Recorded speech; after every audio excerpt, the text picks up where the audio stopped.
Assalamualaikum warahmatullahi wabarakatuh.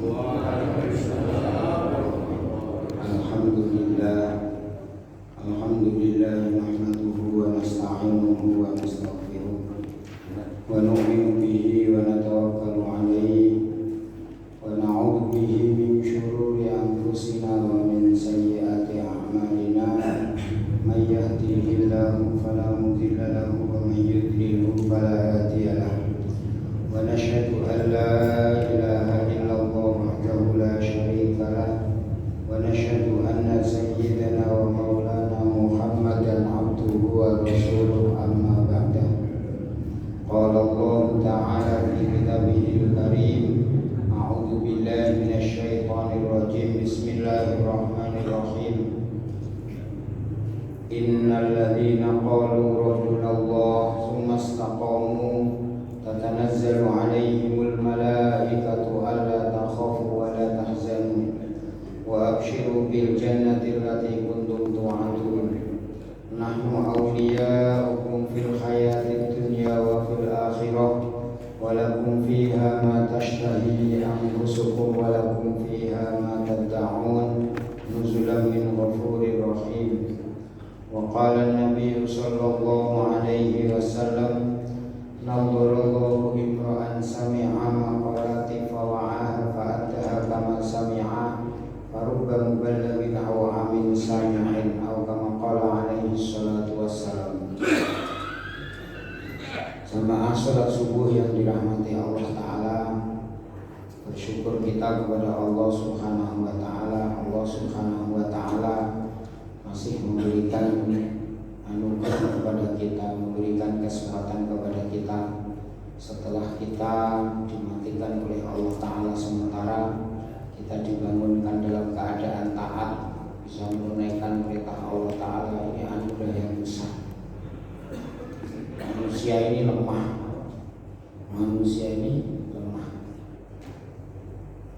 Allah Ta'ala menciptakan manusia dalam kondisi lemah. Bahkan bukan hanya lemah, bodoh lagi. Bukan hanya bodoh, banyak dolim lagi. Saking bodohnya manusia itu istirahat saja harus dikasih tahu sama Allah Ta'ala. Wa ja'alna naumakum subata, kata Allah. Aku jadikan tidur kalian sebagai tempat istirahat atau sebagai waktu istirahat.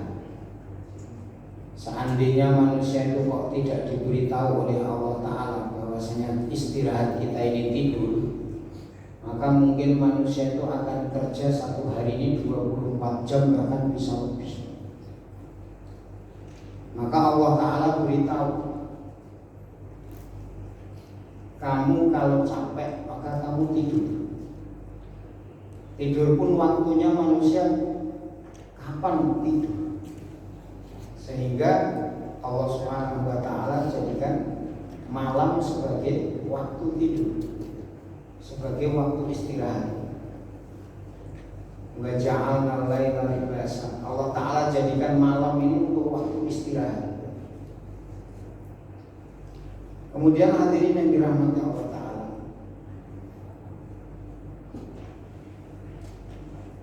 karena tidur ini adalah waktu istirahat, karena tidur ini adalah istirahat yang paling sempurna, maka Allah Subhanahu wa Ta'ala berikan kita tidur ini muqaddamah tidur.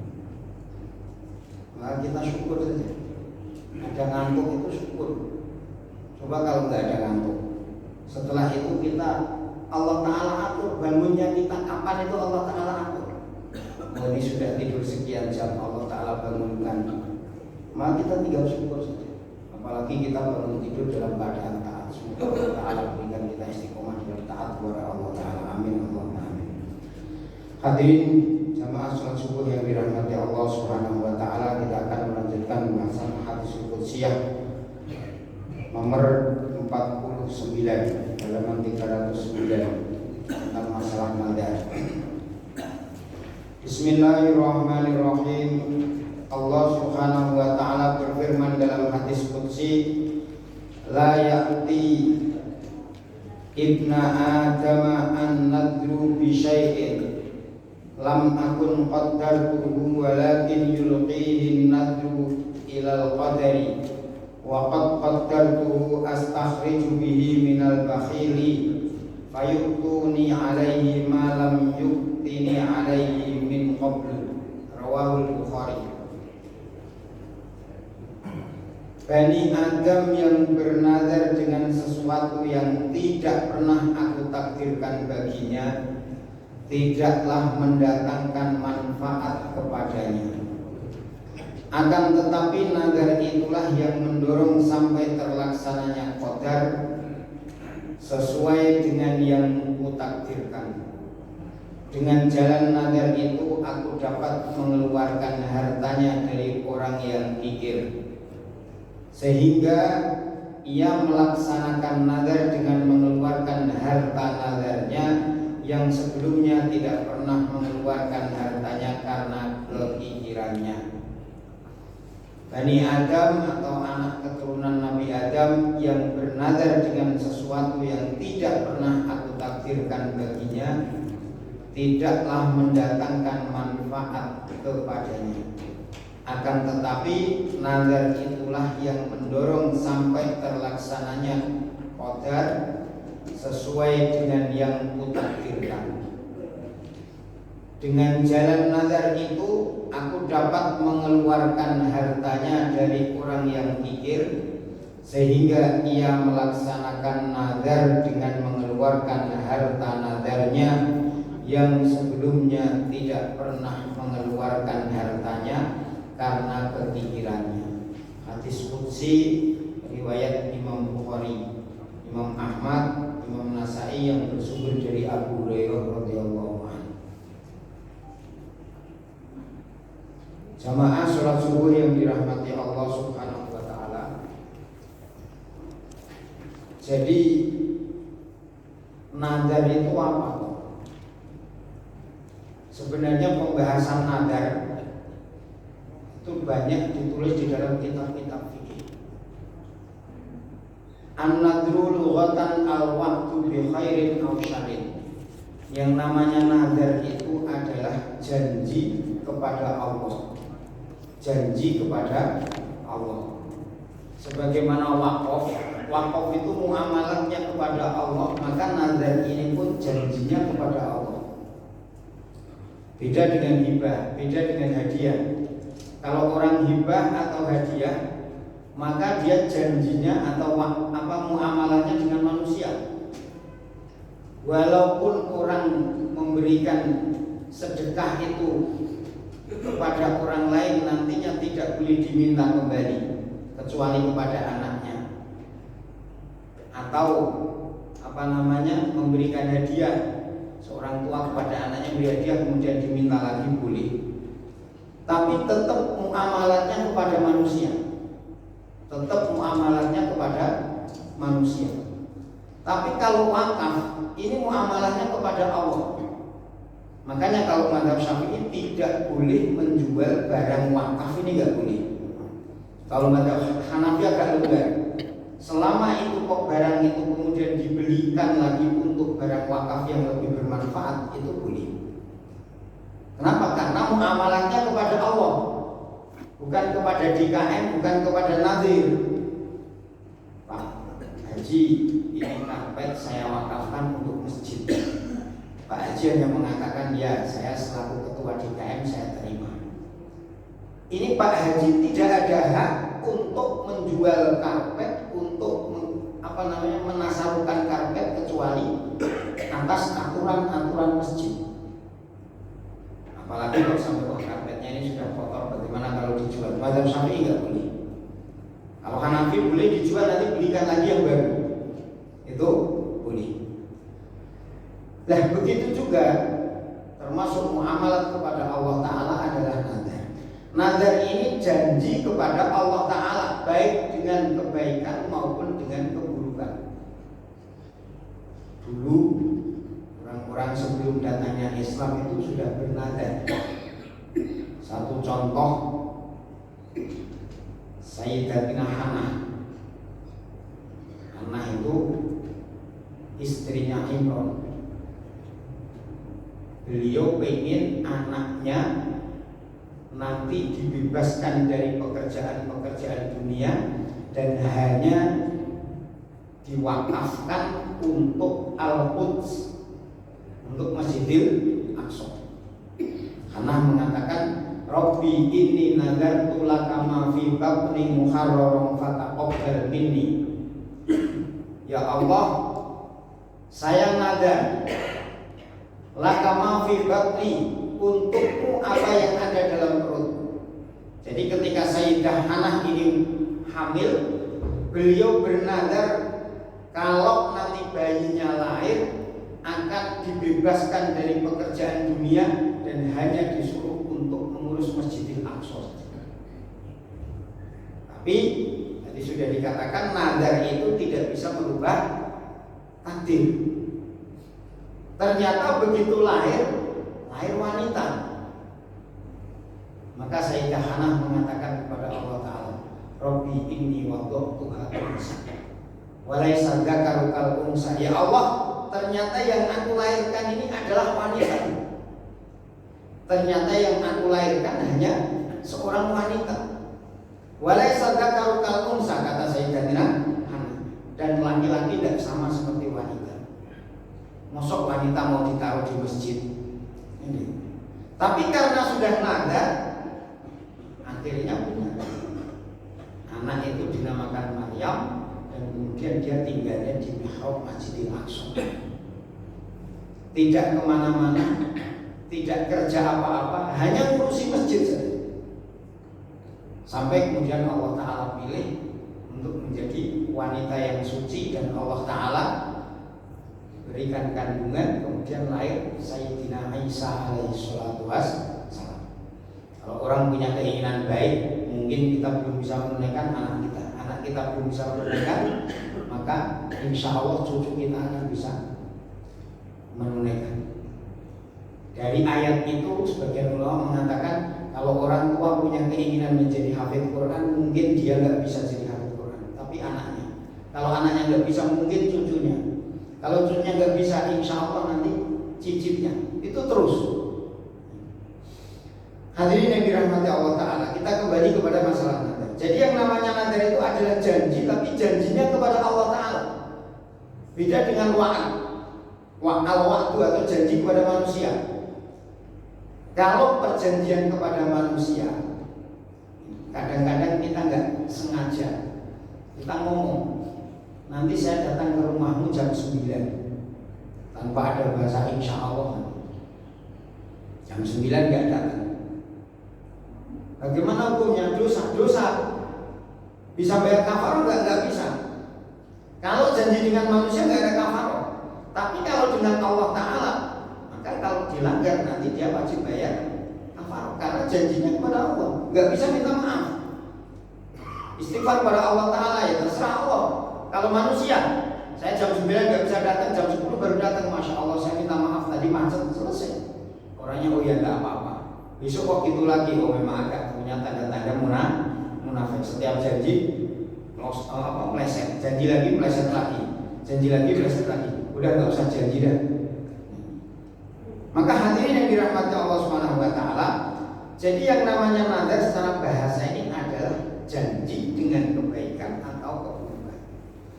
Kemudian secara syar'i, iltizamu qurbatin lam tata'ayyan bi sighatin, mewajibkan diri untuk mendekatkan diri kepada Allah yang tidak terikat dengan sighat ataupun lafal-lafal lafal-lafal tertentu. Contohnya apa? Contohnya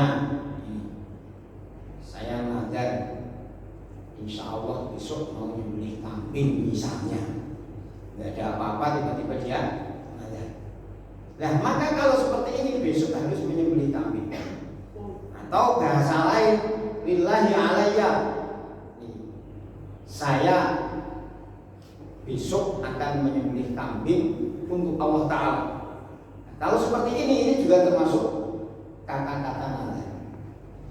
Kemudian hadirin yang dirahmati Allah Ta'ala, nazar itu ada dua macam. Nazar itu ada dua macam. Yang pertama adalah nazar lajaj, yang kedua adalah nazar tabarruk. Ada nazar lajaj, ada nazar tabarruk. Nazar lajaj itu apa? Nazar lajaj itu adalah nazar yang diucapkan untuk mendorong seseorang untuk mengerjakan satu pekerjaan yang baik ataupun yang buruk. Misalnya kalau bulan ini kok saya diangkat menjadi pimpinan, maka saya nazar akan sedekah 5 juta. Ini satu contoh. Atau biasanya ini orang tua, nanti kalau anak saya lulus ujian nilainya kok cum laude, maka saya akan puasa 7 hari misalnya. Ini namanya nazar lajaj. Jadi digantungkan pada perkara. Nazar yang digantungkan pada sesuatu untuk mendorong kita beramal baik. Ini nazar. Konon ceritanya dulu Abdul Muthalib itu ketika mau melahirkan Abdullah itu sempat bernazar kalau punya anak laki-laki lagi maka akan dibunuh. Tapi kemudian karena nazarnya itu kok buruk, akhirnya musyawarah ternyata diberikan solusi untuk membebaskan budak. Jadi ada nazar lajaj. Yang kedua adalah nazar tabarruk. Nazar tabarruk ini dia janji kepada Allah Ta'ala, dia mengucapkan nazar tanpa adanya taklek ataupun ketergantungan pada sesuatu. Dari rumah dia berangkat, saya nazar mau iktikaf. Kan iktikaf ada 2 macam, ada iktikaf sunnah, ada iktikaf wajib. Kapan itu iktikaf wajib? Kalau nazar. Dari rumah dia berangkat, saya mau iktikaf masjid 1 jam, maka hukum iktikaf itu nanti menjadi wajib. Ini namanya nazar tabarruk. Lah, hukumnya bagaimana? Bedanya apa di dalam hukum nazar lajaj dengan nazar tabarruk? Kalau nazar lajaj, ketika orang itu mengucapkan nazar dengan ditaklek atau untuk mendorong seseorang untuk mengerjakan kebaikan, maka dia diperbolehkan untuk memilih apakah mengerjakan nazarnya ataukah membayar kafarahnya. Kalau anak saya sehat, maka saya akan menyembelih kambing. Begitu anaknya sehat, kemudian uangnya pas-pasan. Ada kalau untuk nazar, tapi pas-pasan. Maka bagaimana? Ada 2 pilihan, apakah menjalankan nazarnya ataukah dia beralih pada kafarahnya. Dosa enggak dosa, karena namanya nazar lajaj.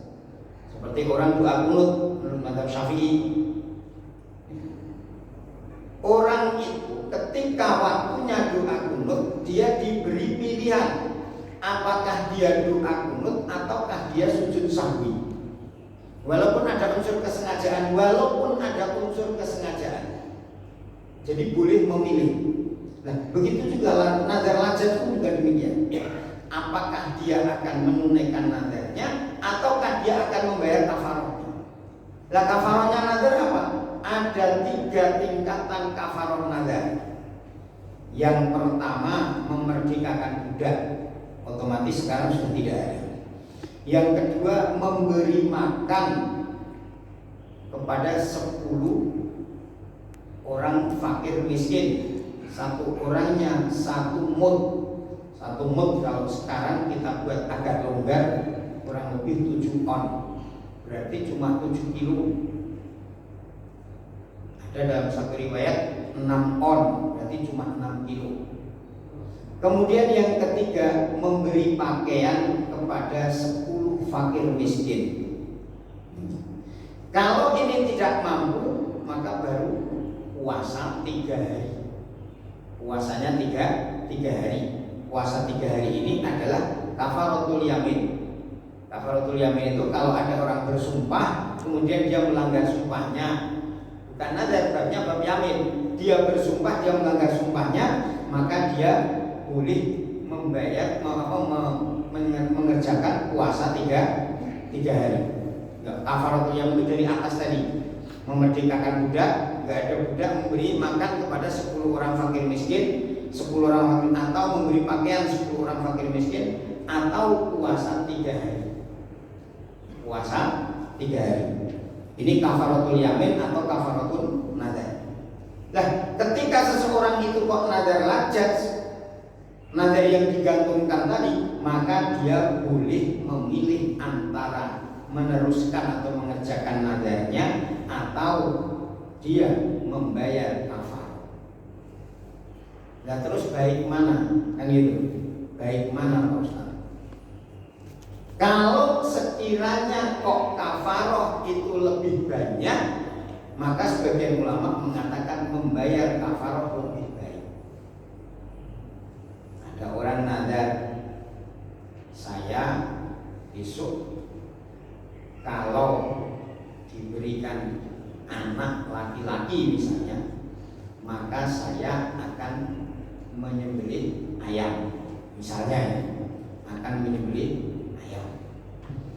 Nah, begitu anaknya lahir laki-laki, harga ayam misalnya cuma 50.000. Sementara kalau membayar kafaroh 10 orang fakir miskin, kalau memberikan beras maka misalnya 70.000 atau 10 kali 10 100.000. Maka sebagian ulama mengatakan lebih baik membayar kafaroh dengan 100.000 atau beras 10 kilo. 7 kilo misalnya dengan 7 kilo. Kenapa? Karena perbandingannya lebih banyak kafarohnya. Tapi kalau lebih banyak nadarnya, saya besok kalau punya anak laki-laki, di samping saya bayar saya akikoh, saya juga akan membeli kambing 1 lagi. Berarti kambingnya ini lebih banyak daripada kafarohnya. Maka lebih baik membeli kambing. Karena ini pilihan. Kemudian kalau nazar tabarur itu tadi yang kami sampaikan, tidak ada dorongan apapun, hanya dia mengucapkan kata-kata nazar saja. Hanya mengucapkan kata-kata nazar. Kalau di dalam masalah udhiyah, masalah kurbanan, ketika nazar orang itu kurban nazar, maka hukumnya wajib dan dia nggak boleh makan dagingnya. Saya nazar kambing ini akan saya gunakan untuk kurban, maka itu langsung menjadi daging kambing kurban yang wajib, dan orang yang berkurban tidak boleh makan sedikit pun dari daging nazar. Itu namanya nazar tabarur. Nah, kalau nazar tabarur itu tidak ada pilihan, dia harus menjalankan nazarnya, nazarnya. Pernah satu ketika Sayyidatina Fatimah radhiyallahu anha, putranya dua-duanya sakit, akhirnya beliau bernazar nanti kalau putranya yakni Hasan dan Husain sehat, maka akan puasa 3 hari. Nah, ini namanya nazar lajat. Ketika dua-duanya sehat, maka kemudian beliau puasa 3 hari. Puasa pertama waktu mau buka, malah ada orang miskin datang. Akhirnya yang mau digunakan untuk buka dikasihkan orang miskin. Puasa kedua mau makan lagi, baru mau berbuka, ada anak yatim datang. Akhirnya diberikan kepada anak yatim. Puasa ketiga baru mau buka lagi, ada tawanan orang yang dibebaskan dalam keadaan kelaparan datang minta lagi. Akhirnya diberikan. Sampai Allah Subhanahu wa taala memberitahu kepada Rasulullah. Jadi ketika kelaparan kayak gitu tidak diberitahu Rasulullah, selesai setelah kelaparan itu Allah taala memberitahu kepada Rasulullah. Wa yut'imuna at-ta'ama 'ala hubbihi miskinan wa yatiman wa asira. Jadi kemudian Allah Ta'ala senang dengan apa yang dikerjakan oleh Sayyidah Fatimah ini. Walaupun dia berat, walaupun seandainya beliau boleh memilih antara nazar ataupun bayar kafarah, tetapi beliau tetap mempertahankan. Dan dalam keadaan berat, sampai 3 hari tidak berbuka kecuali air dan kurma. Sampai Allah Ta'ala senang diberikan turun ayat kepada Rasulullah, wa yut'imuna ta'ama 'ala hubbihi miskinan. Dan mereka orang-orang beriman memberikan makan dalam keadaan dia senang untuk makan, dalam keadaan dia senang. Satu riwayat kepada Allah Ta'ala. Kepada siapa makanan diberikan? Kepada orang miskin. Kepada siapa? Kepada anak yatim. Kepada siapa? Kepada tawanan yang baru dibebaskan. Masya Allah. Ini nazar. Kemudian hadirin yang dirahmati Allah Ta'ala, kemudian di dalam hadis qudsi tersebut dikatakan, la ya'ti ibna Adam an-nadru bisyai'in. Bani Adam yang bernazar dengan sesuatu yang tidak pernah aku takdirkan baginya, tidaklah mendatangkan manfaat kepadanya. Kalau di dalam fadilah sedekah dikatakan bahwasanya nazar ini dibuat, hukum nazar untuk apa? Solusi untuk orang-orang yang pelit. Solusi untuk orang-orang yang pelit. Ketika hidup dia diberi jalan nazar, ketika mau mati dia diberi jalan wasiat. Diberi jalan wasiat. Wasiat itu juga solusi untuk orang pelit. Nah, mau mati di saat sudah tidak membutuhkan harta, baru bilang itu nanti untuk masjid, itu nanti untuk tanah yang itu nanti dijual aja uangnya untuk masjid, nanti bangunan yang itu nanti dijual aja untuk madrasah. Nah itu punya siapa? Nah gitu kan. Makanya kalau ada orang mau mati kok kemudian dia wasiat, dalam Islam cuma dikasih batasan paling banyak 1/3. Kenapa? Karena kalau dia mati, harta ini langsung pindah kepada ahli waris. Jadi begitu mati ini hanya ahli waris. Ahli waris musyawarah, ini bapak wasiat ini semua hartanya diserahkan kepada masjid. Bagaimana kita? Satu ngeyel, oh ini sudah wasiat bapak harus ditunaikan. Satu bilang ya nanti dulu kita tanya dulu pada Pak Ustadz. Gimana Pak Ustadz? Ini kalau dibagikan semua sementara adik saya belum punya rumah, sementara adik saya yang keempat juga belum punya pekerjaan. Terus bagaimana Pak Ustadz? Yang wajib ditunaikan cuma 1/3.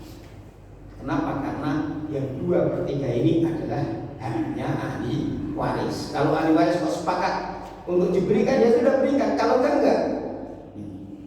Ini solusi untuk orang pelit.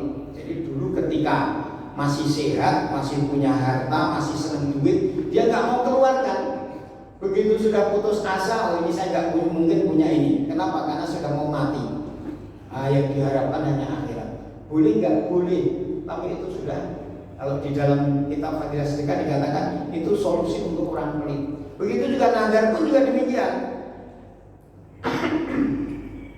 Nazar ini solusi untuk orang-orang pelit dan orang-orang malas. Mau puasa ya Allah, mau puasa 1 bulan kok beratnya setengah mati. Cuma mau puasa ayam lebih 14, 13, 14, 15. Cuma mau puasa ayam lebih saja ya Allah. Itu saja berat Pak. Akhirnya supaya tidak terlalu berat nazar, pokoknya saya nazar bulan ini mau puasa ayam lebih. Nah kalau seperti itu nanti dipaksa oleh Allah Ta'ala. Jadi amalan-amalan itu memaksa diri baru dipaksa oleh Allah.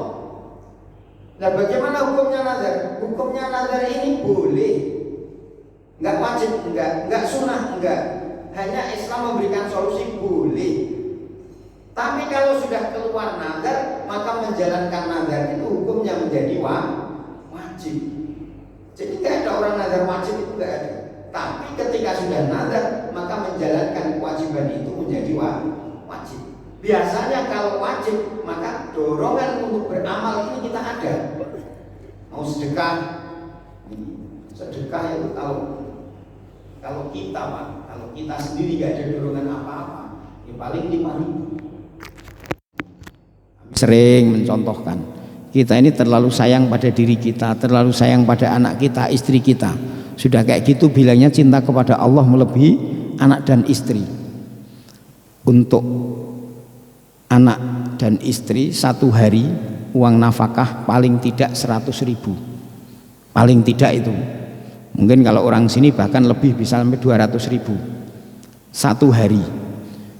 Katakanlah kalau 100.000 satu hari, uang sakunya anak kita itu 10.000 Pak.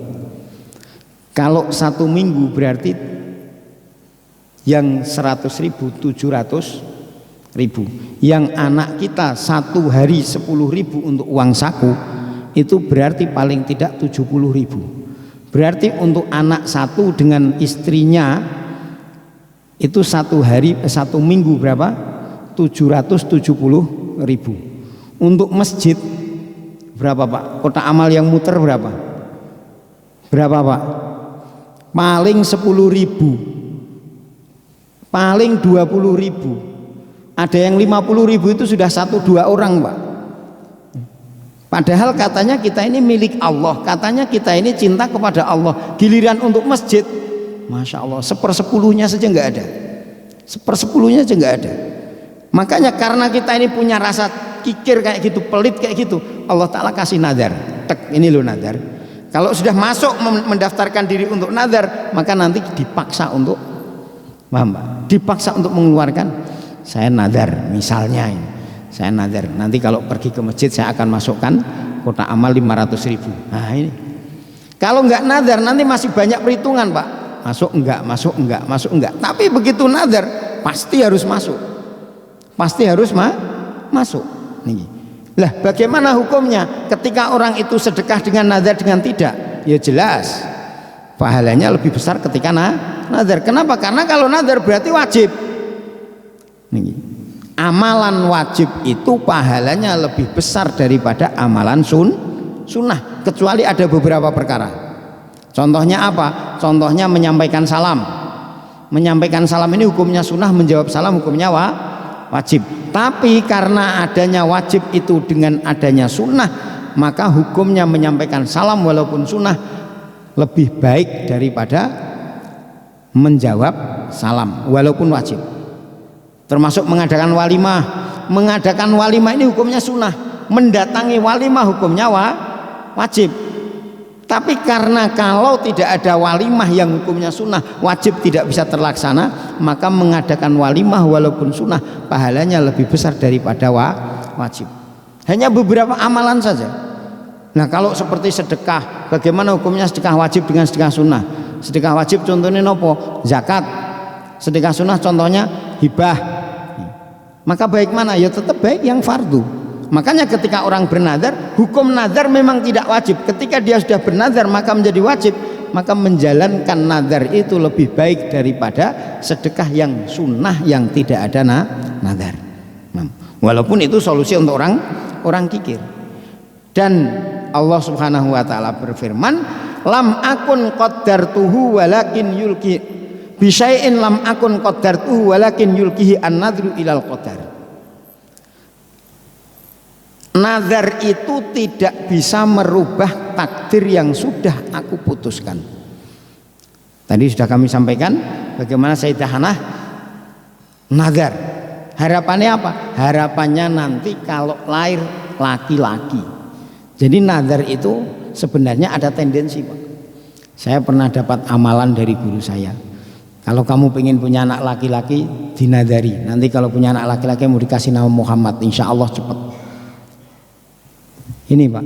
Nah kalau nazar misalnya, misalnya saya nazar pokoknya nanti kalau punya anak saya mau kasih nama Muhammad. Kalau istrinya hamil, kemudian dia nazar pokoknya saya kalau anak saya lahir akan saya kasih nama Muhammad. Kira-kira kalau ada orang mengatakan demikian itu ada tendensi pengen anak laki-laki atau enggak? Enggak mungkin dia kok mengatakan mau laki-laki mau perempuan pokoknya nama anak saya mau kasih saya anak Muhammad, ini enggak mungkin. Makanya di sini Allah Ta'ala berfirman, walaupun nazar kayak apapun tidak mungkin nazar itu akan merubah takdirnya Allah. Seakan-akan kalau kita nazar nanti kalau anak saya lahir saya akan kasih Muhammad, oh mesti laki-laki. Enggak mesti Pak. Karena takdirnya apa terserah Allah. Begitu hamil istrinya nazar anaknya mau dikasih Muhammad, bawa ke dokter USG-nya laki-laki, USG-nya laki-laki lagi, USG-nya pokoknya setiap USG dokter ceritakan, oh ini insya Allah laki-laki. Boleh nggak lahir perempuan? Ya boleh. Kenapa? Karena qadarnya Allah Ta'ala seperti itu, ya sudah. Takdirnya Allah Ta'ala seperti itu. Makanya di sini dikatakan nazar itu nggak bisa merubah takdir. Hanya waqad qaddartu astahriju bi minal bakhili. Aku memberikan solusi kepada orang-orang yang pelit. Allah SWT berfirman, dengan jalan nazar itu aku dapat mengeluarkan hartanya orang-orang yang kikir. Nih. Kalau orang kok sedekah itu sedikit-sedikit Pak, tapi kalau nazar agak banyak. Kalau nazar agak banyak. Pokoknya nanti kalau saya sukses mau bangun ini untuk ini. Kalau saya sukses nanti separuhnya mau saya kasihkan. Itu biasanya bahasa-bahasa nazar yang keluar kayak gitu. Kalau diem-dieman kemudian ngasih, ini biasanya sedikit Pak. Makanya Allah Ta'ala berfirman, aku untuk mengeluarkan hartanya orang-orang kikir. Kalau boleh dibahasakan lagi, aku untuk mendorong orang-orang untuk beramal baik, maka aku gunakan nazar. Paham Pak? Jadi nazar ini supaya, yaitu tadi, orang nggak mungkin mau puasa sebulan kalau bukan Ramadan. Kemudian di samping Ramadan apa? Ya nazar itu. Nanti kalau anak saya sukses saya akan puasa seminggu. Nanti kalau anak saya kok lulus saya akan puasa 1 bulan. Pokoknya kalau saya lulus, anak saya lulus, nanti saya akan infak di masjid 10 juta. Itu keluarnya dari mana? Dari nazar. Nih, kalau ada orang misalnya dia mengatakan, kalau anak saya lulus sekolah dengan nilai cum laude, maka saya akan puasa selama 1 bulan. Di dalam bahasa itu, di dalam nazar itu, seakan-akan dia ingin mengatakan kepada Allah, ya Allah, luluskanlah anakku dengan cum laude, saya janji akan memberikan puasa 1 bulan, kan gitu. Jadi Masya Allah, ini kita ini orang nazar ini kan ada tendensinya Pak, ada modusnya. Seperti orang memuji, ada orang memuji, alhamdulillahirabbil alamin, segala puji bagi Allah. Nih, dalam sholat doa kunut itu kan, fa innaka taqdi wa la yuqda alaik innahu la yadhillu man walait wa la ya'izzu man atait tabarak rabbana wa ta'ala. Ini kan segot sana, ini pujian. Lah, ketika ada pujian seperti itu, maka sebagian ulama mengatakan doa kunut ada yang dipelankan, tapi ada juga yang ulamanya, imamnya dikeraskan. Seperti di Mekah, di Madinah itu kalau kunut nazilah atau kunut akhir witir itu biasanya fa innaka taqdi wa la yuqda alaik, itu dikeraskan. Lah, apa yang harus dijawab oleh jamaah? Kan gitu. Karena itu kan cuma sekedar pengakuan, pujian, bukan doa. Doa kunut itu apa toh? Doa kunut itu adalah kumpulan antara doa dan pujian. Doanya apa? Allahumma hdina fiman hadaitu afina. Ini namanya doa permohonan kepada Allah. Lah kalau sudah masuk pada fa innaka taqdi wa la yuqda alaik, berarti ini pujian. Lah kalau ada orang memuji kok kita amin amin, loh, dia ini sedang memuji Allah. Kenapa kok kita mengucapkan amin? Nih. Tapi tetap ada juga ulama yang mengatakan pujian itu hakikatnya meminta. Memuji kepada Allah ini modus. Paham Pak? Ya Allah, engkau kok baik sekali. Oh, nggak polos orang ini. Doanya apa? Ya Ghaniyu ya Karim, ya Ghaniyu ya Karim, ya Ghaniyu ya Karim. Kenapa kok baca itu? Pengen kaya kan gitu nggak? Yang dipuji Allah. Orang banyak dosa. Apa yang diucapkan? Ya Ghafur, ya Afu, Wahidat yang Maha Pengampun, Wahidat yang. Jadi pujian itu hakikatnya walaupun dia belum terucap kata-kata doa, sebenarnya ini dia sudah pengen mengucapkan. Oh, memuji Allah Ta'ala dengan lafal Al-Ghafur, berarti dia pengen meminta ampunan. Begitu juga kita. Ada orang kok nazar, saya nazar kalau anak saya lulus sekolah dengan nilai 9, maka nanti akan puasa 10 hari. Artinya apa? Ya Allah, berikan nilai anak saya 9, sebagai balasannya aku akan puasa 10 hari, kan gitu. Nah, itu kapan akan terwujud? Ketika orang ini pelit. Kalau nggak ada embel-embel anak saya lulus, apakah mungkin dia puasa 1 bulan? Nggak mungkin Pak. Nih, makanya di sini dikatakan Astakhriju bihi minal bakhil, yang aku keluarkan. Kalau duit ya dikeluarkan duitnya, kalau amalan dikeluarkan amalannya dari orang-orang yang pelit, yang malam nggak pernah tahajud. Makanya dia kemudian nadar, pokoknya malam ini saya akan tahajud sampai 1 jam misalnya. Ini orang-orang yang kayak gini ini memang diberikan solusi oleh Allah Ta'ala. Tetapi ingat bahwasanya walaupun kita sudah sampaikan nazar panjang-panjang, walaupun kita sudah sampaikan nazar yang banyak-banyak, itu semua tidak akan bisa merubah kehendak Allah. Itu semua tidak akan bisa merubah qadarnya Allah. Apalagi kalau perkara itu secara lahiriahnya tidak mungkin. Kadang-kadang kita ini nazar nggak masuk di akal, Pak. Kenapa? Koyong menguji Allah Ta'ala. Ada orang yang nazar itu seperti menguji Allah. Jelas anaknya nilainya jelek semua. Rapotnya merah semua. Gurunya datang. Kita datang kepada guru, konsultasi kepada guru. Kayaknya kalau tahun ini naik berat, Bu. Kata ibunya, ya sudah Bu Guru, nggak apa-apa. Pulang-pulang nazar. Pokoknya kalau anak saya dapat ranking 1, saya mau puasa 3 hari. Wah, ini kan dalam hatinya kuat-kuatan, apa kuat Allah Ta'ala, apa kuat kan gitu nih, seakan-akan kan gitu. Makanya ini akan keluar, akan wujud dari orang-orang pelit kayak gitu. Lah, sebelum kita dikatakan pelit oleh Allah Ta'ala, nggak usah sering-sering nazar, nggak usah sering-sering nazar. Kalau mau buat amal, mau korban buat korban. Tapi pahalanya katanya lebih besar, Pak Ustadz. Memang pahalanya lebih besar karena kalau nggak keluar itu. Makanya kita belajar sedikit demi sedikit nanti untuk meningkatkan puasa Senin Kemis, puasa Ayyamul Bid. Sehingga nanti kalau misalnya kok ada yang mau dinadarkan, itu kita tidak termasuk orang-orang yang pelit. Nambah sedikit kayak gitu, nambah sedikit. Silakan mau nazar silahkan, tapi jangan terlalu banyak nazar, karena nazar itu adalah janji kita kepada Allah. Nah, kalau kita punya janji kepada Allah kok tidak ditunaikan, maka seperti apa nanti hukuman Allah kepada kita? Kalau orang buat janji kepada manusia kemudian tidak ditepati saja, Nabi bersabda itu termasuk tanda-tanda orang munafik, apalagi kalau janjinya kepada Allah. Nah, kalau janji kepada Allah saja tidak ditepati, bagaimana nanti dengan makhluk? Janji kepada Allah saja tidak ditepati, bagaimana dia akan menepati janjinya kepada makhluk?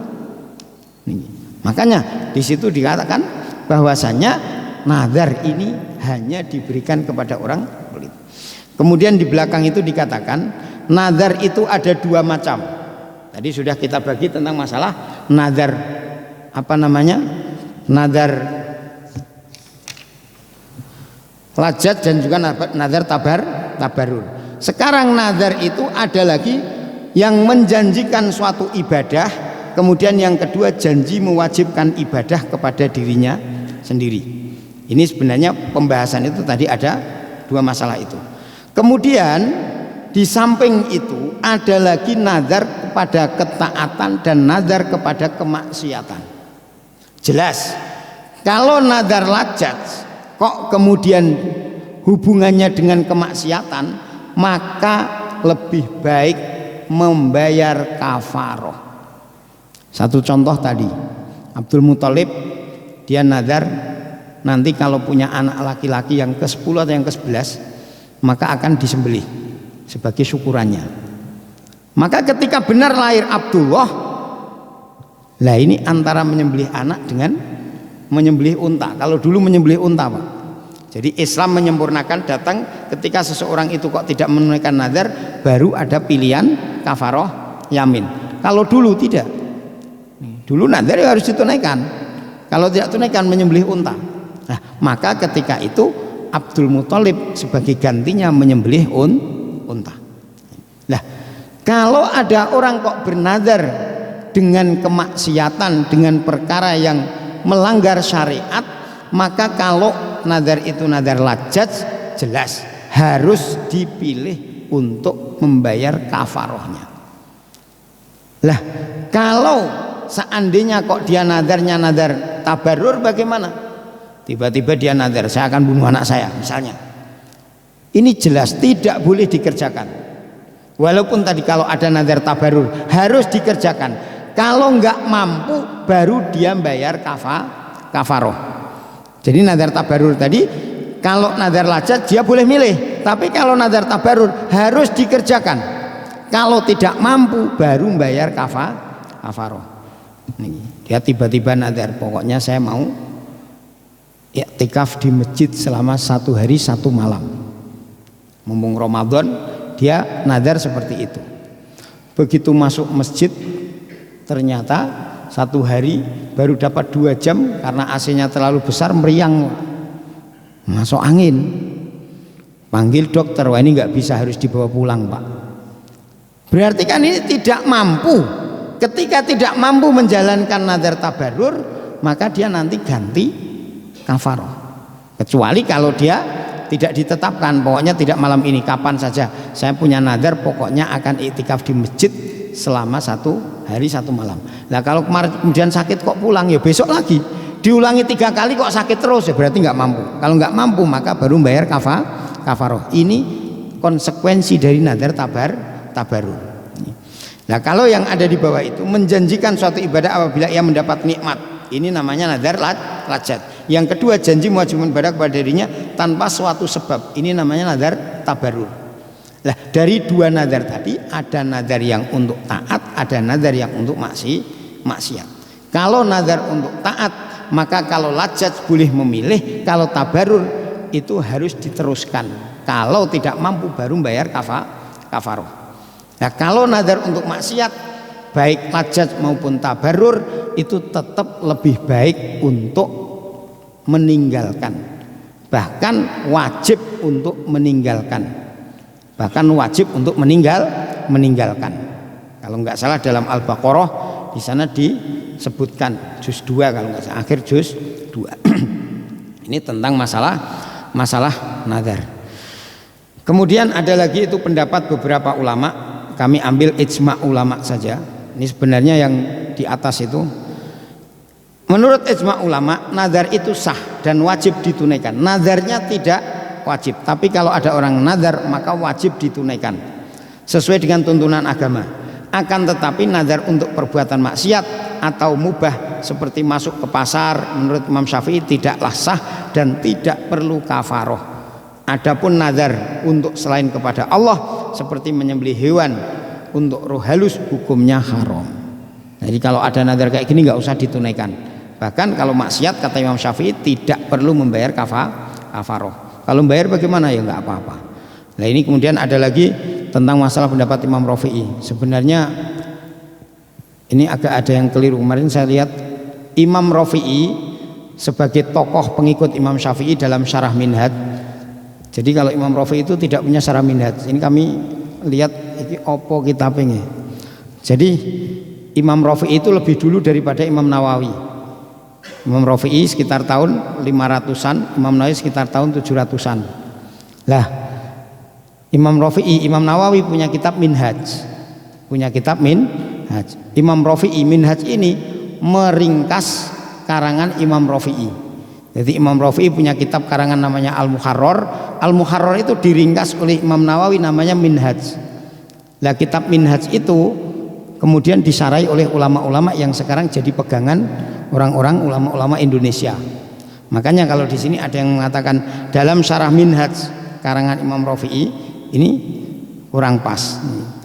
Imam Rafi'i sebagai tokoh pengikut Syafi'i dalam syarah Minhaj mengemukakan bahwa bernazar kepada kuburan wali-wali atau kiai atau tempat yang menjadi bekas wali-wali atau kiai-kiai dan yang semacam itu, jika diniatkan oleh yang bernazar untuk menghormati tempat-tempat itu, maka nazarnya batil atau tidak sah. Nah, karena mereka menganggap bahwa tempat-tempat itu sakti, mempunyai keistimewaan, antara lain dapat menolak bala, bencana, dapat mendatangkan keuntungan dan dapat menyembuhkan penyakit. Mereka yang bernazar kepada kuburan dan memberikan lilin atau lampu atau minyak tanah dan lain-lain dengan niat seperti di atas, maka nadar semacam itu semuanya batil.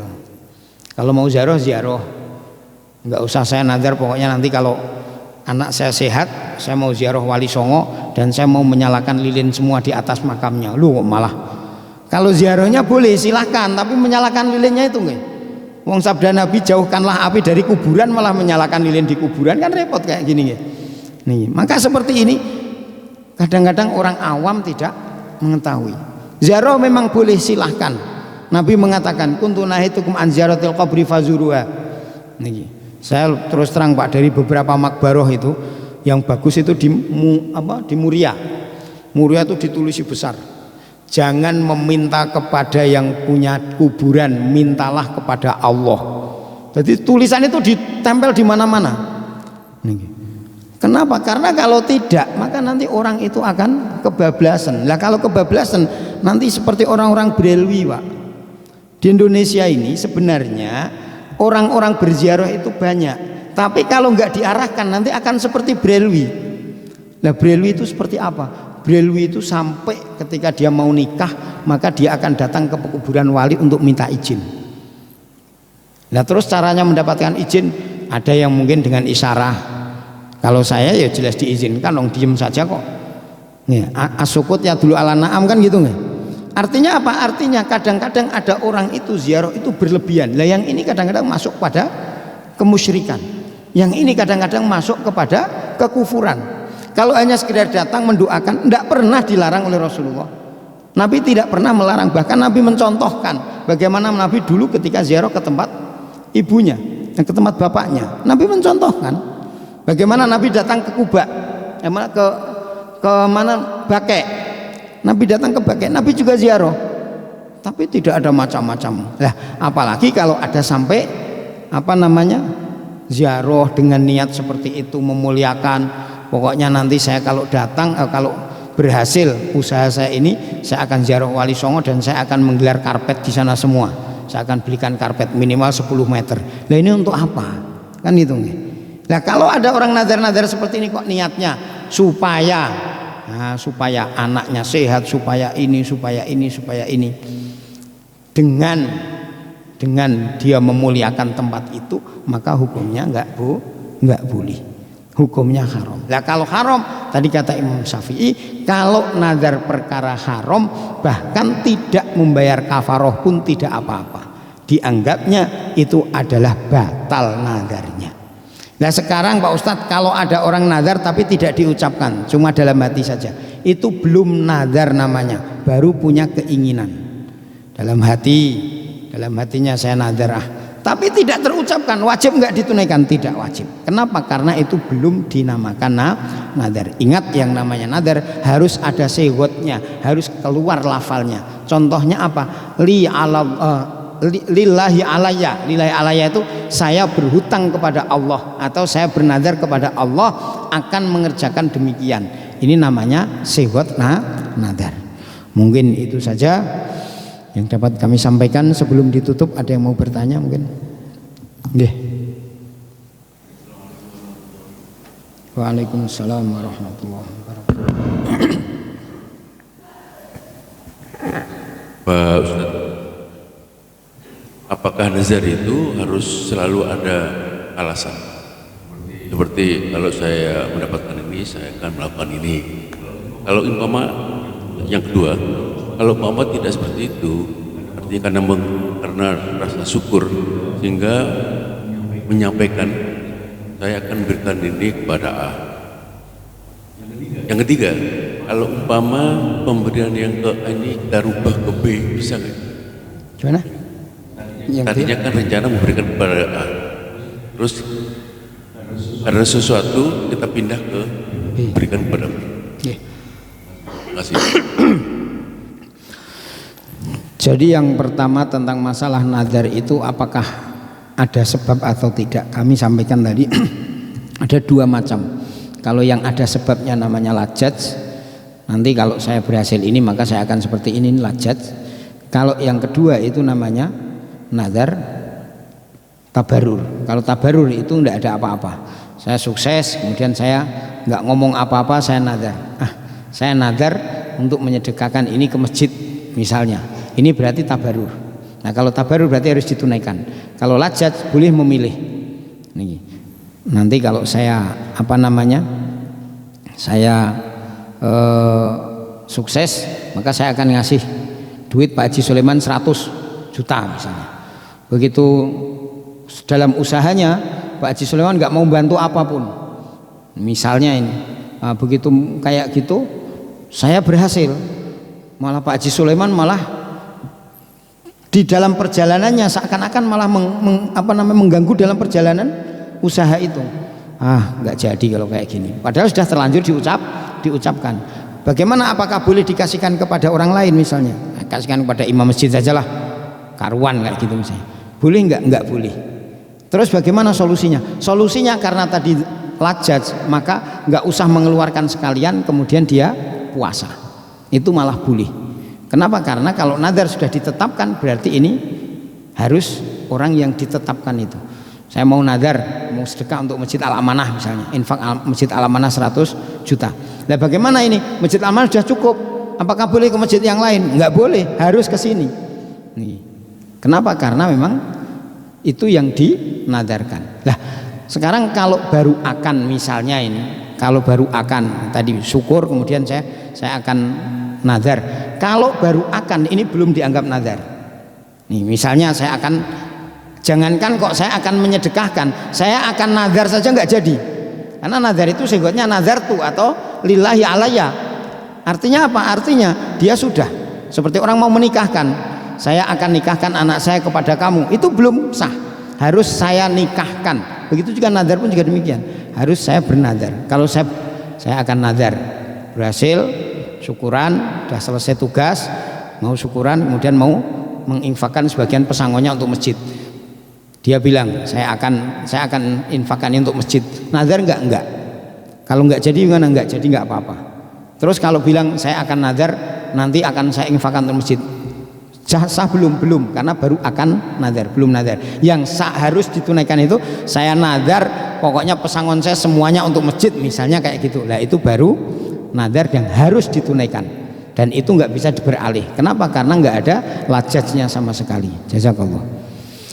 Cukup nggih, insyaallah sudah masuk waktu isyraq. Semoga Allah taala berikan kepahaman kepada kita dan Allah taala juga selesaikan masalah-masalah kita, juga masalah saudara kita, teman-teman kita yang ada di Palestina, saudara kita yang ada di Palestina sekarang. Masya Allah, tadi pagi sebelum subuh itu sekitar jam 3:30 di rumah saya itu mati listrik Pak. Untung nggak lama, cuma sekitar 4 jam. Itu saja rasanya ya Allah, saya itu langsung ingat anak-anak di Palestina. Ini baru 4 jam rasanya sudah kayak gini. Bagaimana mereka listriknya diputus, airnya diputus. Ini. Kita semalam hujan sebentar saja seger Pak. Mereka lama nggak ada hujan bom, hujan peluru coba. Makanya kita yang ada keluasan rezeki dimasukkan ke donasi ke Palestina. Tapi saya pesen kalau bisa yang amanah, karena ini banyak juga orang-orang yang menggunakan kesempatan seperti ini. Kami di pesantren, baik di pesantren Magelang di sini, anak-anak santri di masjid juga kita buat donasi Pak. Santri kemarin kita putarkan karena santri nggak boleh pegang HP, kita putarkan slide kejadian-kejadian di Palestina. Lepas itu mereka disuruh untuk donasi. Kita pun juga demikian. Yang bisa kita berikan, minimal kalau nggak bisa kita doakan. Semoga Allah Ta'ala berikan kemenangan kepada saudara-saudara di Palestina. Allah hancurkan orang-orang Zionis yang tidak punya otak dan tidak punya hati. Nggak tahu mereka itu hatinya terbuat dari apa memang sudah diambil oleh Allah Ta'ala, saya nggak tahu. Nih, kalau yang seperti itu binatang saja kita ngeri Pak. Yang dibuat kayak gitu itu binatang saja kita sudah ngeri. Ini manusia, coba bayangkan. Makanya kita doa kepada Allah Ta'ala, semoga Allah Ta'ala selesaikan masalah-masalah saudara kita di sana. Allah Ta'ala berikan kemenangan, Allah Ta'ala berikan kejayaan, dan Allah Ta'ala kembalikan Al-Quds kepada orang Islam lagi. Al-Fatihah. A'udzubillahi minasyaitonirrajim. Bismillahirrahmanirrahim. Alhamdulillahirabbil alamin arrahmanir rahim maliki yaumiddin. Iyyaka na'budu wa iyyaka nasta'in. Ihdinas siratal mustaqim. Siratal ladzina an'amta 'alaihim ghairil maghdubi 'alaihim waladdallin. Amin. Subhanallah bihamdihi subhanakallahumma bihamdika asyhadu an la ilaha illa anta astaghfiruka wa atubu ilaik. Assalamualaikum warahmatullahi wabarakatuh.